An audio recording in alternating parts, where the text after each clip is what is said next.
پانچواں واقعہ سیدنا عیسیٰ علیہ الصلوۃ والسلام کا ذکر فرمایا کہ جب ان کی قوم نے ان کو قتل کرنے کا ارادہ کیا. سیدنا عیسیٰ علیہ الصلوۃ والسلام ایک گھر کے اندر تھے, ان کی قوم باہر جمع ہو گئی اور جمع ہو کے فیصلہ کیا کہ ہم اندر جائیں گے اور جا کے عیسیٰ علیہ السلام کو قتل کر دیں گے. قوم جب اندر داخل ہوئی, اللہ رب العزت نے اپنی قدرت سے ان کو آسمان پر اٹھا لیا.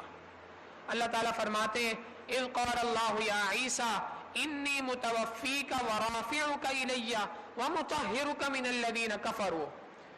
یاد کرو اس وقت کو جب ہم نے عیسیٰ علیہ الصلوۃ والسلام سے کہا تھا کہ اے میرے پیارے عیسیٰ علیہ السلام, ہم آپ کو اپنی طرف لوٹائیں گے اور ہم آپ کو اپنی طرف پاک کر کے اٹھا لیں گے. آپ کو ان دشمنوں سے گھبرانے کی ضرورت نہیں ہے. تو عیسائیوں کا جو, یہودیوں کا جو عقیدہ تھا کہ عیسیٰ علیہ السلام کو ہم نے قتل کر دیا تھا, اس عقیدے کی اللہ رب العزت نے مذمت فرمائی کہ یہ عقیدہ ٹھیک نہیں ہے, بلکہ صحیح بات یہ ہے کہ اللہ رب العزت نے ان کو آسمانوں پر اٹھا لیا. حدیث مبارکہ سے پتہ چلتا ہے قرب قیامت میں سیدنا عیسیٰ علیہ الصلوۃ والسلام آسمان سے دنیا کے اوپر نازل ہوں گے. نازل ہونے کے بعد صلیب کو توڑیں گے, دجال کو قتل کریں گے اور اس کے بعد نبی علیہ الصلوۃ والسلام کے پہلو میں مدفون ہوں گے. یہ ہمارا عقیدہ ہے, ہمیں اس کے اوپر یقین رکھنا چاہیے.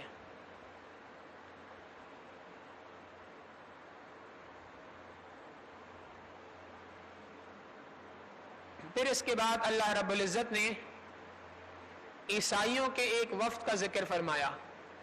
نبی علیہ الصلوۃ والسلام کے پاس عیسائیوں کا ایک وفد آیا اور انہوں نے آ کر سیدنا عیسیٰ علیہ الصلوۃ والسلام کے بارے میں نبی علیہ الصلوۃ والسلام سے مناظرہ کیا اور نبی علیہ الصلوۃ والسلام کو کہنے لگے کہ آپ کے پاس ان باتوں پر کوئی دلیل نہیں ہے. اللہ رب العزت نے سورت کے اندر تفصیل سے عیسیٰ علیہ الصلوۃ والسلام کا واقعہ نازل فرما دیا اور ان کافروں کو, ان عیسائیوں کے زبانوں کو تالا لگا دیا. پھر اس کے بعد جب وہ اس بات پر نہیں مانے, اللہ رب العزت نے انہیں حکم دیا کہ آؤ, آ کر اپنے نبی علیہ الصلوۃ والسلام کو حکم دیا کہ آپ ان کو مباہلہ کی دعوت دیجئے. مباہلہ کہتے ہیں, قرآن کریم بتاتا ہے تعالوا ندعو ابناءنا وابناءکم ونساءنا ونساءکم وانفسنا وانفسکم ثم نبتہل فنجعل لعنت اللہ علی الکاذبین. عیسائیوں سے اے میرے محبوب صلی اللہ علیہ وسلم آپ کہہ دیجئے تم خود بھی آؤ, اپنے گھر والوں کو بھی لے کے آؤ, اپنی عورتوں کو, اپنے بچوں کو لے کے یہاں پہ آؤ, میں بھی اپنی عورتوں کو اور اپنے بچوں کو لے کر یہاں پہ آؤں گا. پھر ہم مل کر دعا کریں گے, اے اللہ ہم میں سے جو حق پر ہے اس کو باقی رکھ, جو حق پر نہیں ہے اس کو مٹا دیجئے, اس کو ذلیل اور رسوا فرما دیجئے. یہ مباہلہ تھا. تو جب یہ بات فرمائی تو عیسائیوں کا جو وفد تھا وہ وہیں سے بھاگ گیا. جانتے تھے وہ کہ اللہ کے محبوب صلی اللہ علیہ وسلم سچے رسول ہیں, تو وہاں سے بھاگ گئے. جب وہ وہاں سے بھاگ گئے, اب اس کے بعد اللہ رب العزت نے ان عیسائیوں کو, ان نصرانیوں کو بہت زیادہ دردمندی کے ساتھ ایمان کی طرف دعوت دی ہے, مختلف الفاظ کے ساتھ. یا اہل الکتاب لم تکفرون بآیات اللہ وانتم تشہدون. اے اہل کتاب تم کیوں اللہ رب العزت کے محبوب صلی اللہ علیہ وسلم کو جھٹلاتے ہو, اگرچہ تم اس بات پر گواہ ہو کہ اللہ کے محبوب صلی اللہ علیہ وسلم آخری رسول ہیں. یا اہل الکتاب لم تلبسون الحق بالباطل. اے اہل کتاب تم حق کو باطل کے ساتھ کیوں ملا رہے ہو, کیوں حق کو چھپا رہے ہو اور باطل کو ظاہر کر رہے ہو.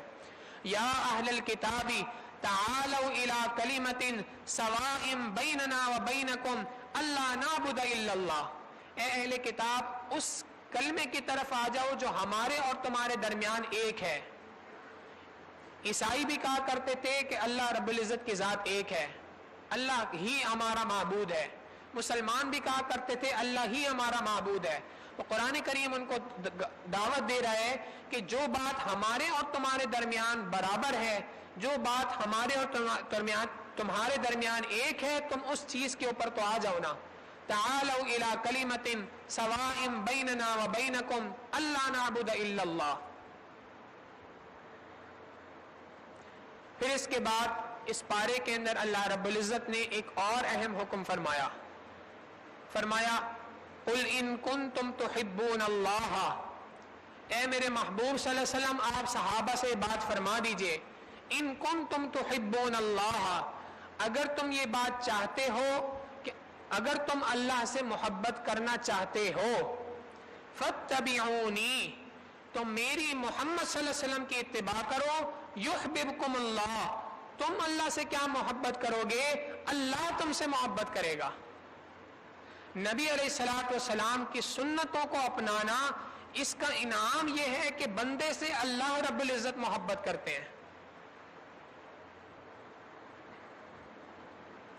ہمارے مشائخ نے لکھا ہے کہ سنتوں سے بڑا مجاہدہ دنیا کے اندر کوئی نہیں ہے۔ ایک شخص کنویں میں الٹا لٹک کر بھی اگر ذکر کرے تو یہ مجاہدہ تھوڑا ہے، سنتوں کو اپنانے کا مجاہدہ زیادہ ہے۔ اور سنت کے ذریعے سے اللہ رب العزت تک پہنچنا سب سے زیادہ آسان بھی ہے اور سب سے زیادہ مؤثر بھی ہے۔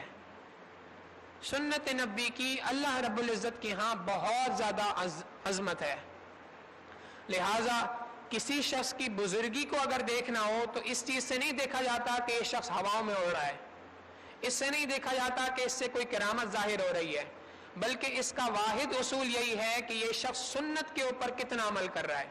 جو شخص جتنی زیادہ سنت کے اوپر عمل کر رہا ہے وہ اتنا زیادہ اللہ رب العزت کا قرب حاصل کرنے والا ہے، اتنا زیادہ اللہ رب العزت کا محبوب ہے۔ اللہ رب العزت کے حبیب صلی اللہ علیہ وسلم نے فرمایا، جو میری ایک مٹی ہوئی سنت کو ادا کرے گا اللہ رب العزت اسے 100 شہیدوں کے برابر ثواب عطا فرمائیں گے۔ ایک سنت کو عمل کرنا، اور سنتوں پہ عمل کرنا اتنا زیادہ مشکل کام نہیں ہے۔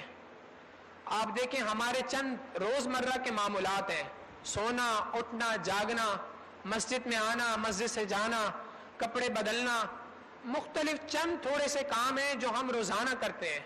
ان کو اگر ہم پڑھ لیں کہ یہ کام سنت کے مطابق کس طرح سے ہوتے ہیں، مسجد میں ہم روزانہ داخل ہوتے ہیں، داخل ہونے کی 5 سنتیں ہیں، مسجد سے باہر نکلنے کی 6 سنتیں ہیں، 5 مرتبہ اگر آئے گئے تو 55 سنتیں اللہ کے محبوب صلی اللہ علیہ وسلم کی زندہ ہو گئی۔ یہ کتنا آسان کام ہے۔ ہم اگر ان سنتوں کو یاد کریں اور ان سنتوں کو اپنی زندگیوں میں اپنائیں، چند چھوٹے موٹے معمولات ہیں، ان کے اندر سنتوں کو اپنا لیں گے، 70-75% سنتوں پہ عمل کرنے والے بن جائیں گے۔ اللہ رب العزت ہمیں سنتوں کے مطابق زندگی گزارنے کی توفیق عطا فرمائے۔ وآخر دعوانا ان الحمد للہ رب